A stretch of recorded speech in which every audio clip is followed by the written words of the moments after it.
L'Église doit se présenter au monde avec un élan missionnaire capable de promouvoir une nouvelle évangélisation. C'est la raison pour laquelle Benoît XVI a voulu créer un conseil pontifical pour la promotion de la nouvelle évangélisation. L'organisme présidé par Monseigneur Rino Fisichella a été présenté ce mardi au Vatican en même temps que la lettre apostolique sous forme de motu proprio qui institue le nouveau dicaster. Ce conseil pontifical a pour mission de diffuser le message chrétien de manière appropriée en utilisant les nouvelles technologies et au service des évêques et des conférences épiscopales. En effet, à la racine de toute évangélisation, relève le pape, il n'y a pas de projet humain d'expansion, mais plutôt le désir de partager l'inestimable don que Dieu a voulu nous faire en nous faisant participer à sa vie.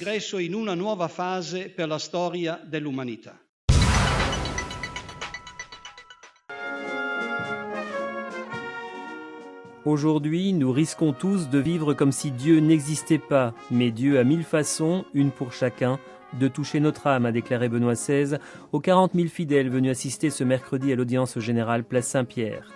Dans sa catéchèse, Benoît XVI a parlé de la bienheureuse Angèle de Foligno, grande mystique du Moyen-Âge dans cette ville d'Ombrie au XIIIe siècle, rappelant combien son expérience nous enseigne à être attentifs aux signes de la présence du Seigneur dans notre vie. Dans ses visions, a souligné le pape, Dieu lui disait que celui qui désire conserver la grâce ne doit cesser de porter les yeux de l'âme vers la croix. Après sa conversion, un long chemin le long de la voie de la croix a conduit la bienheureuse Angèle à se fondre, se transformer dans l'amour et dans les souffrances du Christ crucifié, le Dieu homme qui a souffert la passion, qui devient son maître de perfection. Sur son exemple, Benoît XVI a invité les fidèles à prendre le temps dans la prière de contempler le crucifié et à demander que le Seigneur illumine notre cœur pour nous faire comprendre combien il nous a aimés et combien il aime chacun de nous et comment la vraie joie naît d'une amitié intime avec lui. Dans les salutations en espagnol, le pape a ensuite confié à la bonté divine les mineurs chiliens d'Atacama qui sortent actuellement de la mine où ils ont été bloqués pendant 70 jours et en hongrois les habitants de Kolontar touchés par la boue toxique.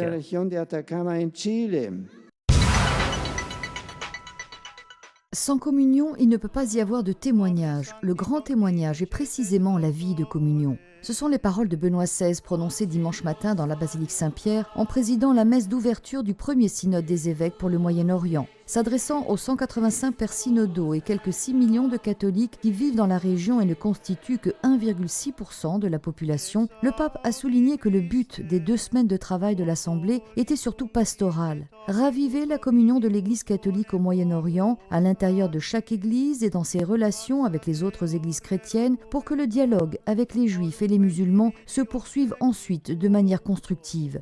Puis, a dit le pape, il s'agira de stimuler le témoignage des chrétiens. Nous souhaitons tous, a ajouté Benoît XVI, que les fidèles éprouvent de la joie à vivre en Terre Sainte, terre bénie par la présence et par la Pâque du Seigneur Jésus-Christ. Malgré les difficultés, les chrétiens de Terre Sainte sont appelés à raviver la conscience d'être les pierres vivantes de l'Église au Moyen-Orient, dans les lieux saints de notre salut.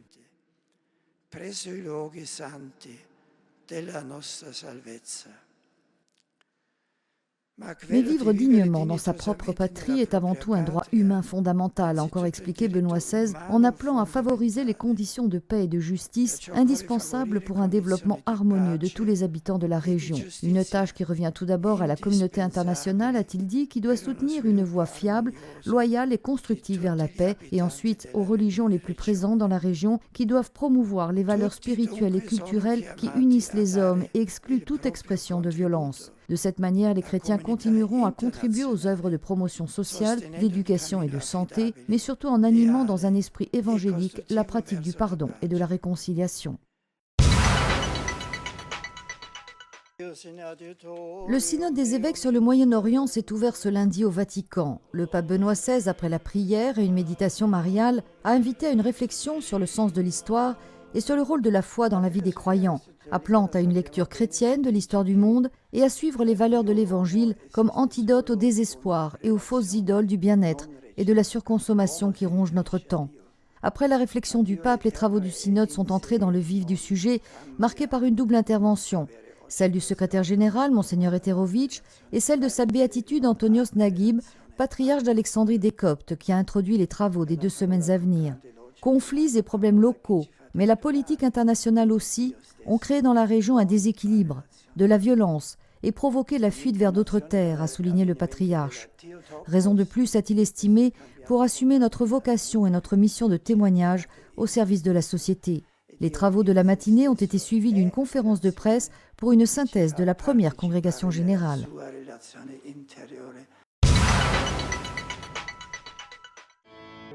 Ce jeudi matin, le cardinal français Roger Etchegaray était invité au synode des évêques pour le Moyen-Orient. Il est intervenu comme témoin, parlant de ce qu'il a vécu en côtoyant cette église qu'il connaît si bien, pour avoir sillonné la région de part et d'autre pendant 20 ans, parfois même au péril de sa vie. Pour le cardinal Etchegaray, le Moyen-Orient occupe une place essentielle. Ce que je leur ai dit surtout, c'est une assemblée du Moyen-Orient. Moyen veut dire entre... c'est la moitié chrétiens du Moyen-Orient seront à la charnière et pour regarder vers l'Extrême-Orient où les chrétiens sont si peu nombreux. Soucieux du sort de tous les chrétiens qui vivent dans la région ou fuient la région, l'ancien président des conseils pontificaux Justice et Paix et Cor Unum a aussi insisté sur l'attention que l'Occident doit porter au Moyen-Orient. J'espère que l'Occident s'occupera encore beaucoup plus de vous pour accueillir les malheureux qui sont obligés, qui ont été expulsés. Et j'espère que l'Occident va aussi réconforter les orientaux qui restent sur leur terre là-bas. Pour le cardinal Etchegaray, ce synode pour le Moyen-Orient est un synode clé pour l'avenir de l'Église.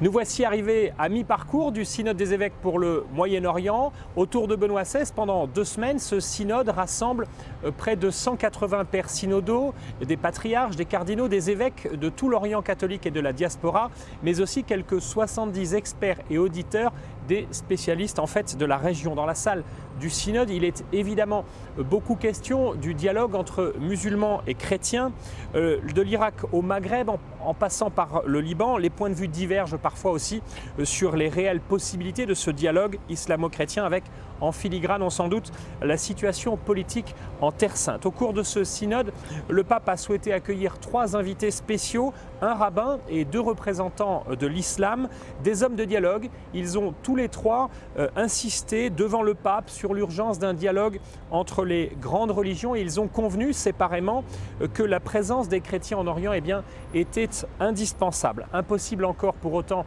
de tirer les conclusions de ce synode. Il faudra attendre en particulier la 50aine de propositions qui seront faites au final au pape samedi prochain. Mais déjà quelques requêtes ont vu le jour, comme celle des patriarches qui demandent au pape de pouvoir avoir plus de pouvoir sur leurs fidèles. Des patriarches qui souhaiteraient aussi ipso facto appartenir au collège des cardinaux. Certainement, le synode insistera-t-il au final sur le danger que représente l'exil massif des chrétiens d'Orient, un exil mortel, a confié un évêque. Un patriarche a mis en garde pour sa part devant le risque que la Terre Sainte ne devienne qu'un simple musée à ciel ouvert. Toujours est-il qu'au fil des interventions libres, quelques participants n'ont pas hésité à émettre des doutes sur les résultats d'un tel synode, des Libanais en particulier, qui n'ont pas caché que le synode spécial qui était confié, qui était dédié à leur pays il y a 15 ans déjà, n'avait toujours pas porté ses fruits et que les propositions votées alors n'avaient pas été suivies d'effet.